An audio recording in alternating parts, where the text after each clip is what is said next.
This is GB News. We are Britain's news channel. We're live on TV, online and on digital radio. I'm Nana Akua. Sore loser Prince Harry has revealed that he doesn't know how long his father has left to live, which implies that the king is dying. Have a listen. I would love reconciliation with my family. I don't know how much longer my father has. He won't speak to me because of this security stuff. But it would be nice to reconcile. If they don't want that, that's entirely up to them. None of us know how long we have left, but what a thing to say. All this came about because Prince Harry lost his case against the Home Office and RAVIC, the Royal Protection Squad, yesterday. Now, for anyone with cancer, it is a frightening disease and in many cases a terminal situation, and more so as you get older. But to have this laid bare with no consideration of the invasion of the King's privacy is horrifying. Harry, if you know that there may be a medically predicted timescale for your father's life, and there is no confirmed evidence to suggest that there is, only your speculation, why wouldn't you ensure that your father gets to meet both his grandchildren and your kids get to meet their grandfather, the King? They won't thank you for that. Instead, in my view, Harry is using his children shamelessly once again, like an emotional pawn in a game of chess played very badly, stating that it is too dangerous for them to come to the UK without this level of protection, which, had he won, would have given him and his family protection for the rest of their lives at the expense of the British taxpayer. Why should we have to foot the bill? He's no longer serving royal. He's not serving his country, he's serving himself. He's not a working royal. The pair of them, Meghan and Harry, lack compassion or consideration for other people's feelings. They are so engrossed in their own self-pity party, it's ugly, that instead of leaving the King out of this self-inflicted royal mess that he's created because he didn't get what he wanted, he's dragged them in, even claiming that it is a stitch-up.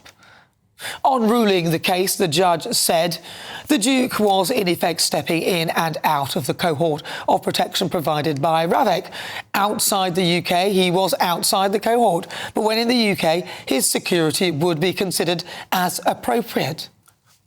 Well, there you have it. So what bit of no does Harry not understand? He will still get protection, but not at the same level he had as a working royal. Surely that is fair enough. Harry, you are no longer a working royal. How many times do you need to be told that? The British taxpayer is not prepared to foot the bill for you gallivanting around the world doing faux royal tours, especially after you've slagged off your family repeatedly and your wife has even used the royal brand to profiteer. My gosh, I work so hard. Not about the grandeur of a gesture. It's about I see you. Are you in love now more than ever? More than you've ever been? Yeah.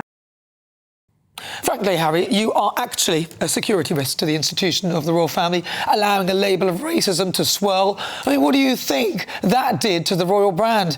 And, of course, revealing your kill count in your whinge fest spare, putting yourself and your own family in danger. Why would the King, why would he want to reconcile with you? How could he trust you not to blab or use this as a money-making opportunity? You've brought this on yourself, and whilst your father, who clearly loves you, is allowing you to get away with this, good luck with that one when William becomes king. Long live the King. Have you been getting a load of spam in your email recently? What about random calls? It's really annoying, isn't it? Data brokers are out there collecting your personal information. Anything from your email, your full name, your address, and even your political affiliation. Cyber criminals can even use AI to mimic the voices of friends and family to trick people into sending them money. And it gets even worse. People out there are getting huge loans taken out in their names without even knowing about it. But don't worry, because the sponsor of this video, Incogni, can help. They reach out to the data brokers on your behalf and request that your information is removed from their databases. Incogni continues to make sure that your data is removed automatically from the internet via repeated removal requests. So, how can you get started? Well, step one, hit the link in the description. Create an Incogni account and tell us whose data you'd like removed. Step two, grant Incogni the right to work on your behalf. Step three, sit back, relax, and watch Incogni work. They will update consistently so you know when your data has been removed. Incogni is risk-free for 30 days, so you can try it for yourself and you'll get a free refund if the service isn't for you. So take back your personal data today with Incogni. Use the code GBNews using the link in the description below and you'll get 60% off an annual payment plan. Well, let's get the thoughts of royal broadcaster Sarah Louise Robertson. Sarah Louise, have I been totally unfair? Have I been totally unfair? Am I totally wrong? Well, Nana, normally I do agree with you on most things, especially when it comes to Harry. But I felt watching this debacle play out yesterday on screen wretchedly sad, if I'm being honest. For once, I'm actually feeling sorry for Prince Harry. I think he just looks like a broken man, like a victim. Well, it's working then, isn't it? Because he always does that. Aspersions. Yeah, but no, there was something different this time. There was a sincerity I felt to his words. That was the difference. I felt he was issuing a cry for help.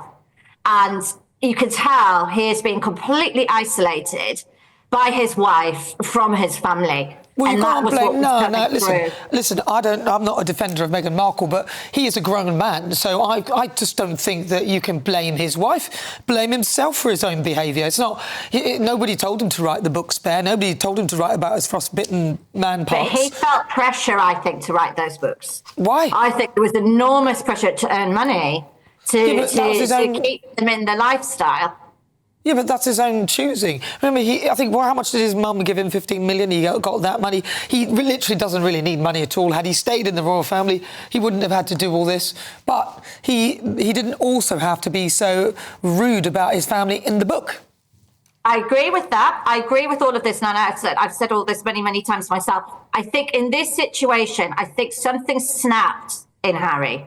That's what I'm thinking. And I think you'd have to have a heart of stone not to be moved by that cry for help that he issued. You could see he is desperate for a reconciliation with King Charles. Should he have said about King Charles's longevity, given his cancer diagnosis? Absolutely not. That was disgusting. And of course, the king is going to be deeply, deeply wounded by those words and by Harry talking out. But we know this is what Harry does. There's so many elements of his mother, Princess Diana, in him. And this is what comes out. When he's hurt, he goes on the attack. He goes on the defensive, throws all his toys out of the pram, and then expects to be scooped up. But on this occasion, I think there needs to be a conversation between him and his father, a private conversation. But listen, and I do think the king and him do need to sit down and have that time. And I think deep down, Harry wants to be back with his family.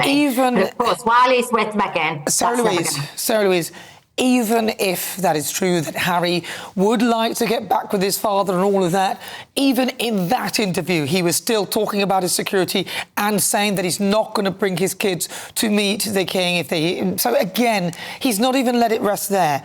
He can easily come to this country. He could easily bring the children to see the king. He doesn't need the Ravic, but anyway, he could potentially get it as and when. It sounds like they're flexible. If he's doing something where they requires some sort of protection, he'll get it. He's just not automatically going to get it straight away for anything and everything. And that's what this is about.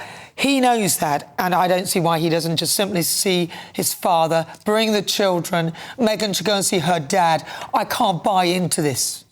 He can't do that without an invite from the king, so he has to be invited. This is what I think he was trying to say, is I want to see my dad, but I can't do it without that official invitation. And that's what he's looking for. So I think this was this cry for help of Daddy, please help me.